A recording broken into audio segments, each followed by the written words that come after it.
Post মেশিনে নতুন update. তো এই পোস্ট মেশিনটির নতুন সফটওয়্যার ডাউনলোড করার জন্য সর্বপ্রথমে আমরা এই পোস্ট মেশিনটিকে সুইচ অন করে আইডি পাসওয়ার্ড দিয়ে লগ ইন করে নেব। তারপর চলে আসবো নিউ সফটওয়্যার ডাউনলোড, সেখানে ক্লিক করে তারপরে ইয়েস করব। ডাউনলোড শুরু হবে, কিছুক্ষণ অপেক্ষা করার পরে ডাউনলোড সাকসেসফুল দেখাবে। তারপর ওকে করে পুনরায় আমরা পিডিএসটি অন করে নেব। অন করার পরে আমরা কনফিগারেশন অপশনে গিয়ে অ্যাবাউটের অপশনে গিয়ে আমরা ভার্সন নাম্বারটি চেক করব। তো এখন বর্তমানে ভার্সন নাম্বার হবে 3.8.0। এই ভার্সনে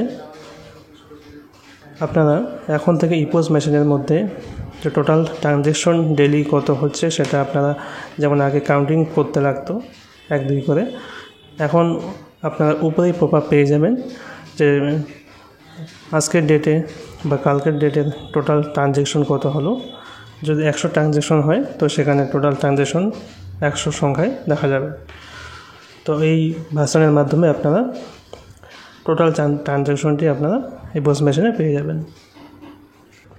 এর সাথে এতদিন যাবত যে মোবাইল নাম্বার লিঙ্ক হচ্ছিল না বা মোবাইল নাম্বার দেওয়ার পরে গেট ওটিপি দেওয়ার পরে ওটিপি যাচ্ছিল না, সেই প্রবলেমটি এখন সলভ হয়ে গেছে। আপনারা এখন চাইলে রেশন কার্ডে মোবাইল নাম্বার চেঞ্জ করতে পারবেন অথবা নতুন করে মোবাইল নাম্বার লিঙ্কও করে দিতে পারবেন।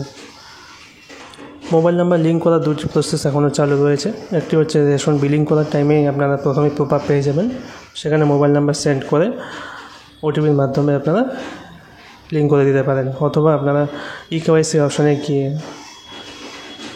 আঙুলের ছাপ দিয়ে মোবাইল নাম্বার বসে ওটিপি নেওয়া